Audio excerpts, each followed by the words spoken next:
Assalamualaikum warahmatullahi wabarakatuh. Perkenalkan, nama saya Muhammad Talil Irwansyah.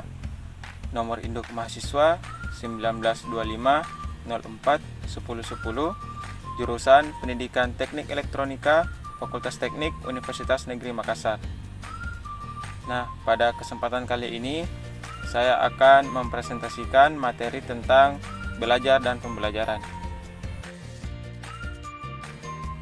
Konsep belajar dan pembelajaran. Yang pertama, hakikat belajar.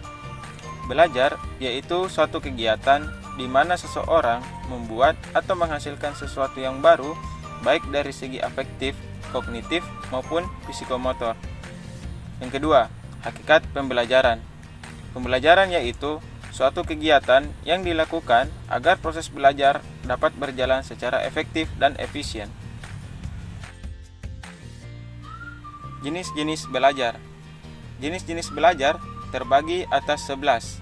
Yang pertama, belajar bagian atau part learning. Nah, umumnya belajar bagian dilakukan oleh seseorang bila dihadapkan pada materi belajar yang bersifat luas atau ekstensif. Yang kedua, belajar dengan wawasan. Teori wawasan merupakan proses merorganisasi pola-pola tingkah laku yang telah terbentuk menjadi suatu tingkah laku yang ada hubungannya dengan penyelesaian persoalan. Yang ketiga, belajar diskriminatif. Belajar diskriminatif diartikan sebagai suatu usaha untuk memilih beberapa sifat atau situasi dan kemudian menjadikannya sebagai pedoman dalam bertingkah laku. Yang keempat, belajar global atau keseluruhan. Nah, bahan pelajaran ini dipelajari secara keseluruhan, berulang-ulang sampai pelajar menguasainya. Yang kelima, belajar insidental. Nah, konsep ini bertentangan dengan anggapan bahwa belajar itu selalu berarah atau tujuan. Belajar insidental bila tidak ada instruksi atau petunjuk yang diberikan pada individu yang mengenai materi belajar yang akan diujikan. Yang keenam, belajar instrumental. Pada belajar instrumental, reaksi siswa yang diperlihatkan diikuti oleh tanda-tanda yang mengarah pada apakah siswa tersebut akan mendapatkan hadiah, hukuman, atau berhasil atau gagal. Belajar intensional. Nah, jenis yang ketujuh ini adalah belajar dalam arah tujuan, merupakan lawan dari belajar insidental. Nah, konsep belajar intensional ini beranggapan bahwa belajar itu selalu berarah tujuan. Yang kedelapan, belajar laten. Nah, belajar laten adalah perubahan-perubahan tingkah laku yang terlihat tidak terjadi secara segera atau laten. Yang kesembilan, belajar mental. Perubahan tingkah laku yang terjadi tidak hanya terlihat, melainkan hanya berupa perubahan proses kognitif karena ada bahan yang dipelajari. Yang kesepuluh, belajar produktif. Nah, belajar produktif sebagai belajar dengan transfer yang maksimum. Belajar dikatakan produktif bila individu mampu mentransfer prinsip menyelesaikan suatu persoalan dalam satu situasi ke situasi lain. Yang terakhir adalah belajar verbal. Nah, belajar verbal ini adalah belajar mengenai materi verbal melalui latihan dan ingatan. Kemudian, kebijakan tentang konsep belajar dan pembelajaran. Undang-Undang Republik Indonesia Nomor 20 Tahun 2003 tentang Sistem Pendidikan Nasional Pasal 1 dinyatakan bahwa konsep pembelajaran adalah suatu interaksi antara peserta didik dengan pendidik dan sumber belajar pada suatu lingkungan belajar. Nah, ketentuan ini membawa implikasi terjadi proses pembelajaran berbasis aneka sumber yang memungkinkan terciptanya situasi-situasi pembelajaran yang hidup dan menarik. Kemudian PP nomor 19 tahun 2005 tentang Standar Nasional Pendidikan atau SMP mengatakan bahwa proses pembelajaran pada suatu pendidikan diselenggarakan secara interaktif, inspiratif, menyenangkan, menantang, memotivasi peserta didik untuk berpartisipasi aktif, serta memberikan ruang yang cukup bagi prakarsa, kreativitas, dan kemandirian sesuai dengan bakat, minat, dan perkembangan fisik serta psikologis peserta didik. program pembelajaran dan belajar, serta ciri-ciri belajar. Guru sebagai pendidik melakukan rekayasa pembelajaran, dilakukan berdasarkan kurikulum yang berlaku. Kemudian, siswa sebagai pembelajar di sekolah memiliki kepribadian, pengalaman, dan tujuan. Guru juga menyusun desain instruksional untuk membelajarkan siswa, serta guru menyelenggarakan kegiatan belajar mengajar. Ciri-ciri belajar: memperoleh perubahan mental internal pada diri pembelajar, kemudian sembarang tempat, sepanjang hayat, kemauan mengubah diri, terjadinya perubahan positif, memperbaiki kemajuan mental, kemajuan ranah kognitif, afektif, dan psikomotor. Model pembelajaran berdasarkan Permendikbud dalam K13. Yang pertama, sintak model discovery learning, di mana pemberian rangsangan, kemudian di pernyataan atau identifikasi masalah, kemudian pengumpulan data, kemudian dilakukan pembuktian, dan yang kelima menarik kesimpulan atau generalisasi. Model yang kedua adalah sintak model inquiry learning, di mana terdapat orientasi masalah, pengumpulan data dan verifikasi, pengumpulan data melalui eksperimen, kemudian pengorganisasian dan formula eksplanasi, dan yang terakhir analisis proses inquiry. Nah, model yang ketiga, sintak model problem based learning, di mana yang pertama itu mengidentifikasi masalah, kemudian menetapkan masalah, lalu berpikir tentang masalah dan menyeleksi informasi-informasi yang relevan, kemudian mengembangkan solusi melalui pengidentifikasian alternatif-alternatif atau tukar pikiran dan mengecek perbedaan pandangan.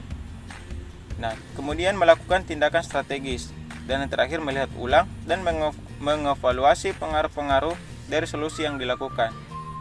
Nah, model yang keempat, sintak atau tahapan model pembelajaran project based learning, di mana penentuan pernyataan mendasar, kemudian dilakukan mendesain perencanaan proyek, kemudian dilanjutkan menyusun jadwal, kemudian memonitor peserta didik dalam kemajuan proyek, kemudian menguji hasil, dan mengevaluasi pengalaman. Teori belajar. Yang pertama, teori belajar behaviorisme, yaitu sebuah teori yang dicetuskan oleh Gagne dan Berliner tentang perubahan tingkah laku sebagai hasil dari pengalaman.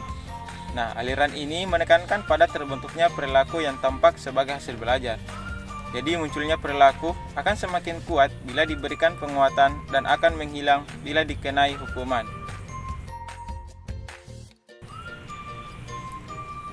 Yang kedua, teori belajar kognitivisme. Nah, teori belajar kognitif sebagai protes teori perilaku sebelumnya.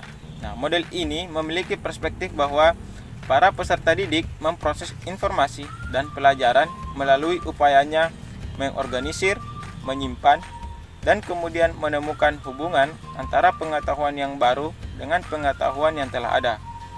Model ini menekankan pada bagaimana informasi diproses. Yang ketiga, teori belajar konstruktivisme. Konstruksi berarti bersifat membangun.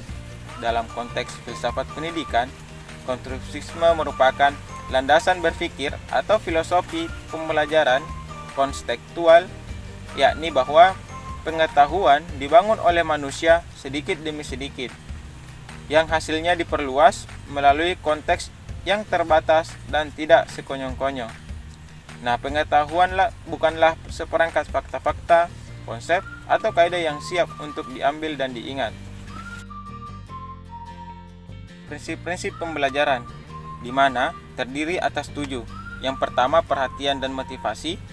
Yang kedua, keaktifan. Yang ketiga, keterlibatan langsung atau pengalaman. Yang keempat, pengulangan. Yang kelima, tantangan.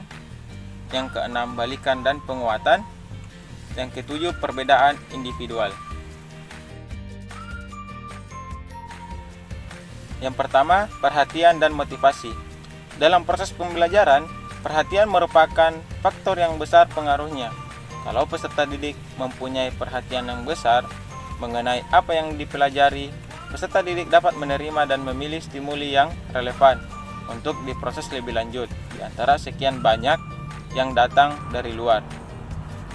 Perhatian dapat membuat peserta didik untuk mengarahkan diri pada tugas yang akan diberikan, melihat masalah-masalah yang akan diberikan, memilih dan memberikan fokus pada masalah yang harus diselesaikan.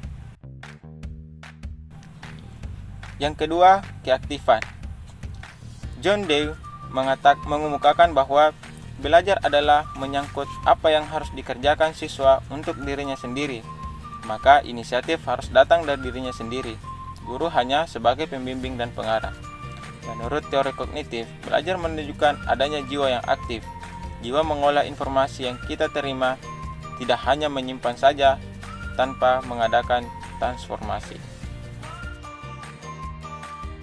Yang ketiga, keterlibatan langsung atau pengalaman.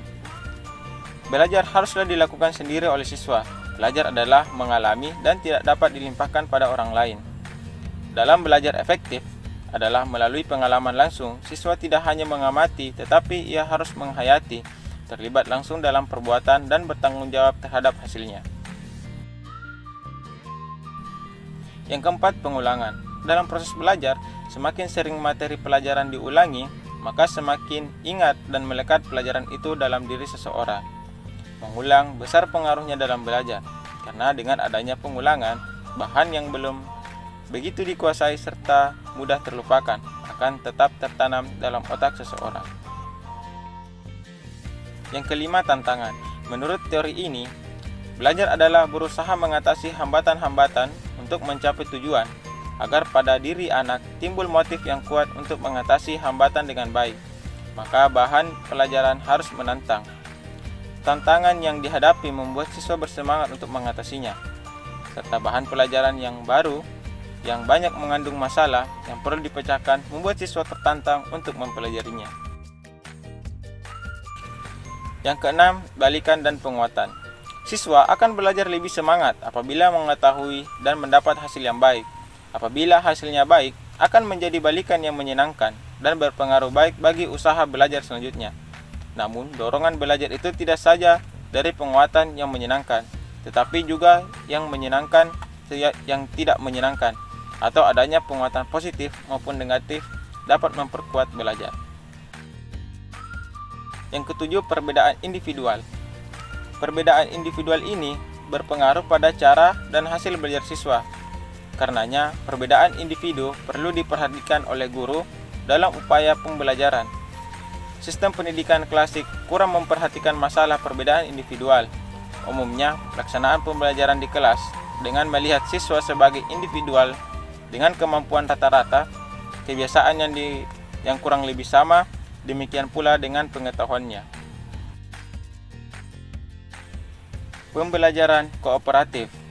Pembelajaran kooperatif atau cooperative learning merupakan salah satu pembelajaran yang dikembangkan dari teori konstruktivisme, yaitu mengembangkan struktur kognitif untuk membangun pengetahuan sendiri melalui berpikir rasional.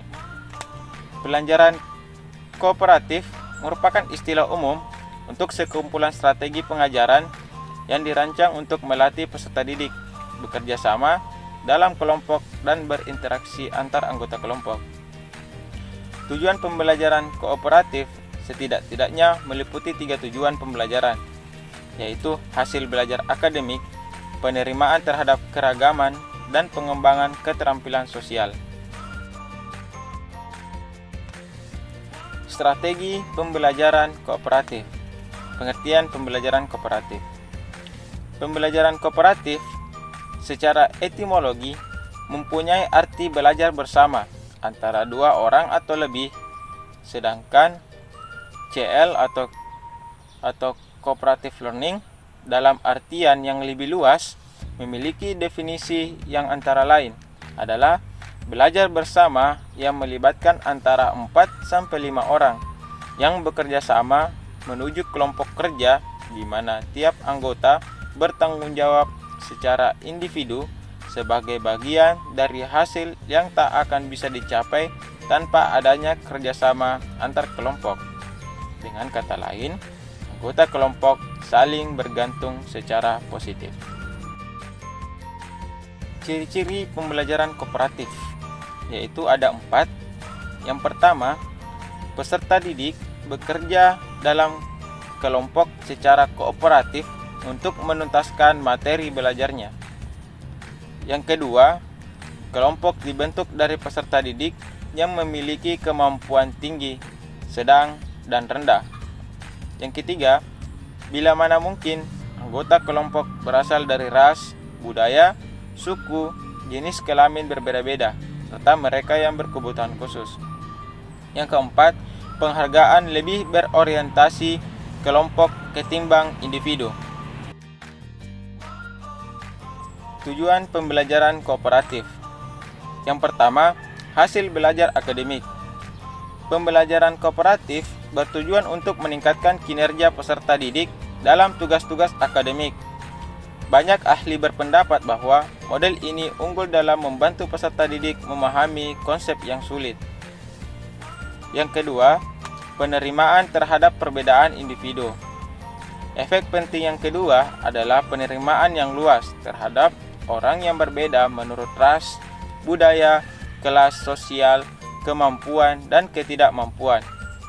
Yang ketiga, pengembangan keterampilan sosial.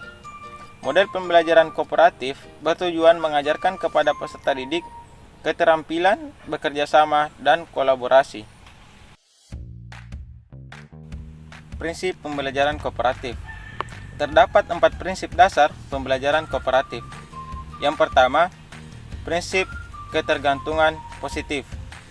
Dalam pembelajaran kelompok, keberhasilan suatu penyelesaian tugas sangat bergantung kepada usaha yang dilakukan setiap anggota kelompoknya. Yang kedua, tanggung jawab perseorangan.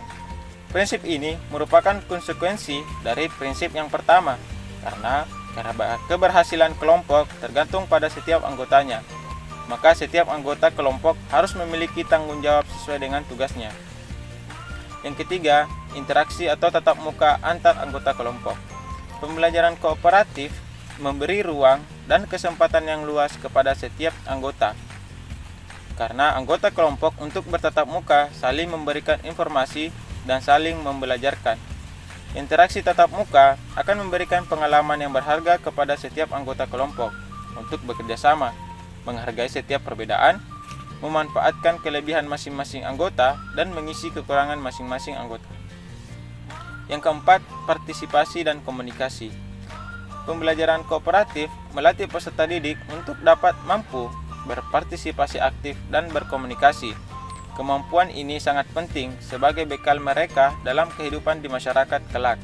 Oleh karena itu, sebelum melakukan pembelajaran, guru perlu membekali diri peserta didik dengan kemampuan berkomunikasi.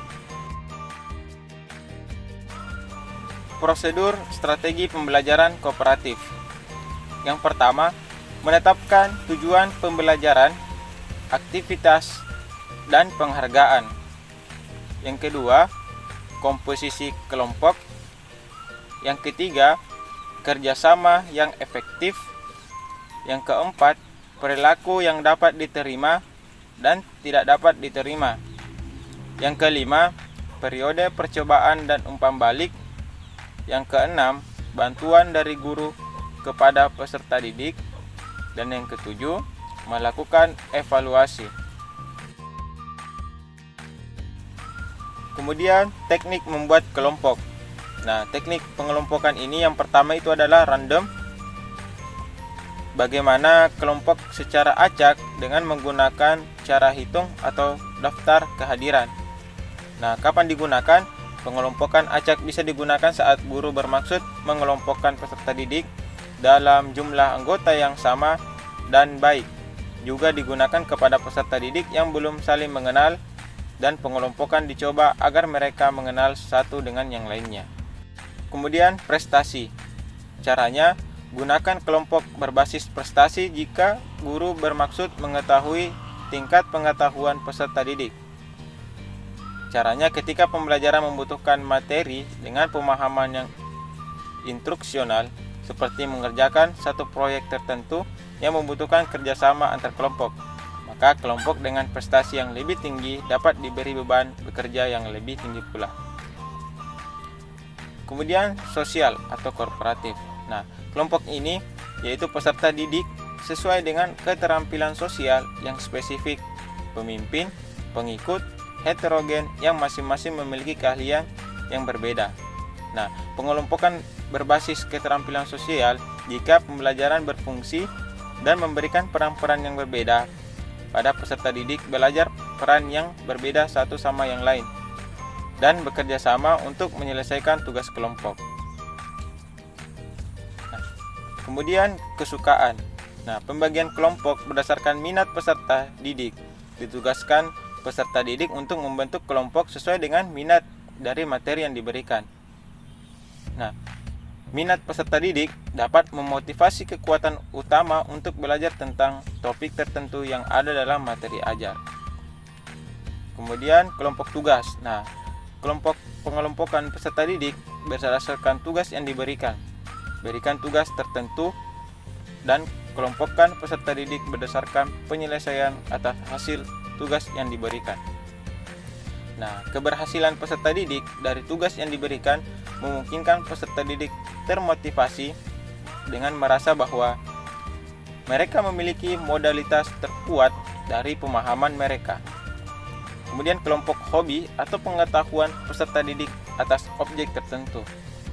Pengelompokan berdasarkan pengetahuan peserta didik terhadap sesuatu materi ajar atau berdasarkan kesamaan hobi.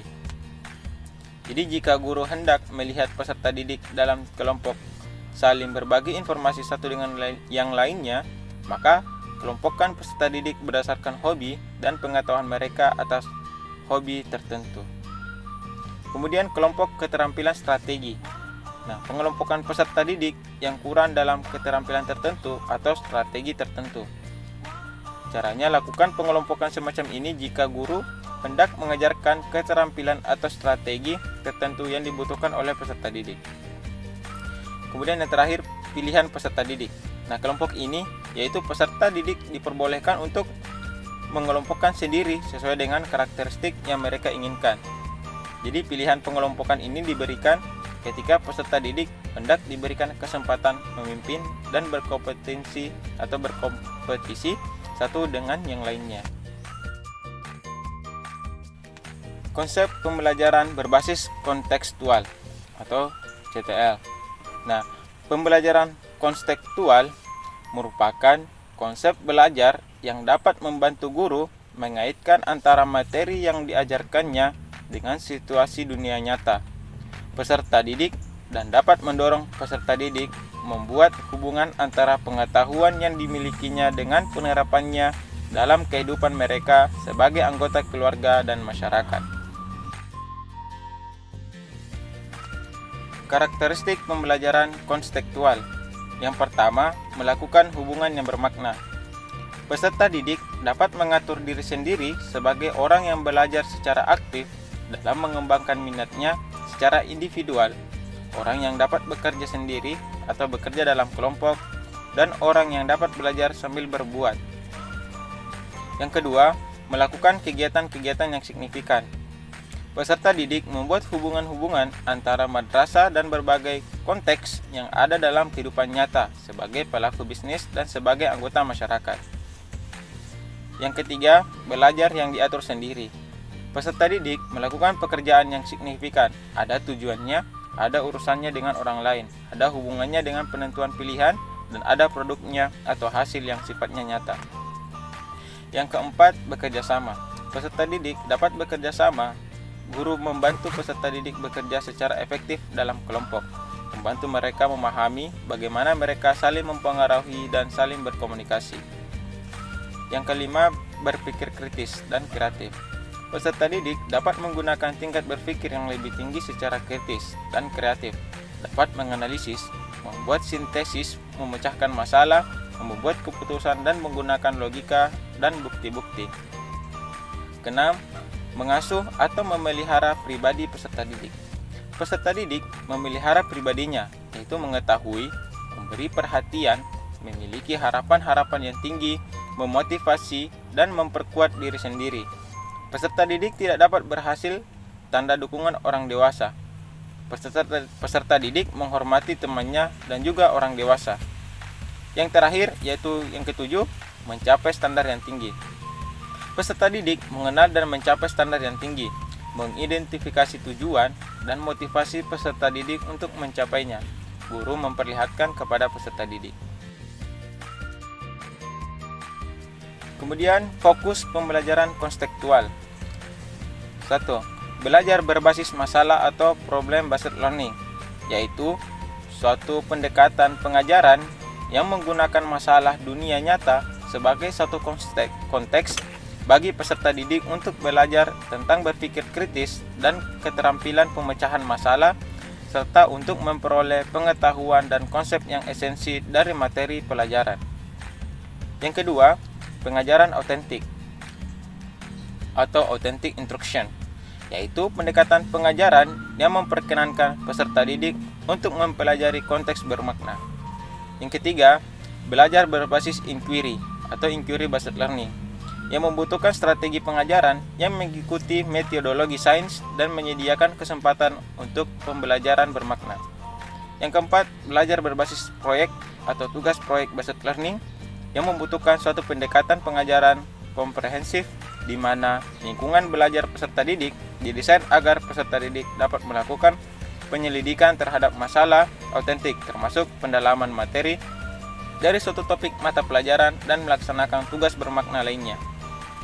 Yang kelima, belajar berbasis kerja atau work-based learning, yang memerlukan suatu pendekatan pengajaran yang memungkinkan peserta didik menggunakan konteks tempat kerja untuk mempelajari materi pelajaran berbasis madrasah dan bagaimana materi tersebut dipergunakan kembali di tempat kerja. Yang keenam, belajar berbasis jasa layanan, yaitu service learning, yang memerlukan penggunaan metodologi pengajaran yang mengkombinasikan jasa layanan masyarakat dengan suatu struktur berbasis madrasah untuk merefleksikan jasa layanan tersebut. Dan yang terakhir, belajar kooperatif atau cooperative learning, yang memerlukan pendekatan pengajaran melalui penggunaan kelompok kecil peserta didik untuk bekerja sama dalam mencapai tujuan belajar. Komponen pembelajaran konstekstual terdiri atas 7. Yang pertama, konstruktivisme. Yang kedua, inquiry. Yang ketiga, bertanya atau questioning.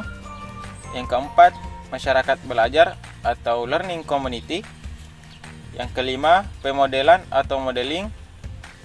Yang keenam, refleksi atau reflection. Yang ketujuh, penilaian nyata atau authentic assessment. Nah, perbedaan CTL dan pembelajaran konvensional.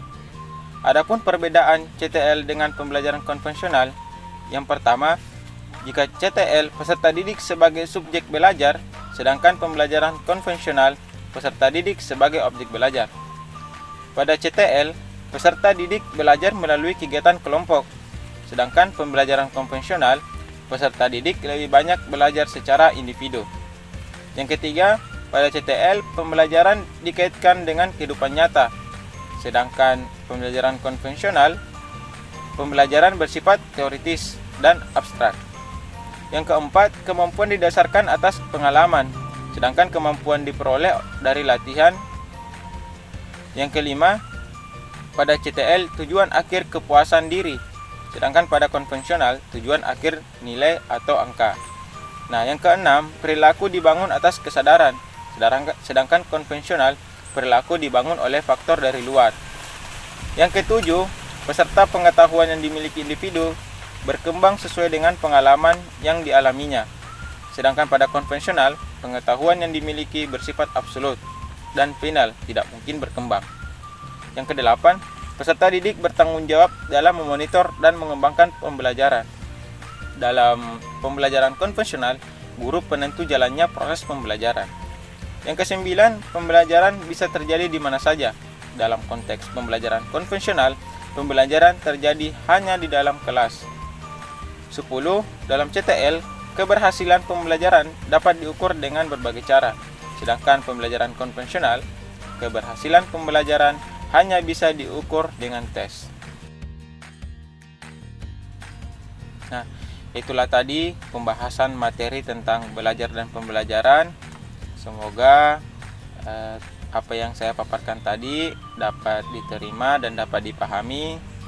Dan saya juga meminta maaf atas beberapa kesalahan ataupun kekeliruan yang terdapat dalam video kali ini. Kurang dan lebihnya mohon dimaafkan. Wabillahi taufiq wal hidayah. Wassalamualaikum warahmatullahi wabarakatuh.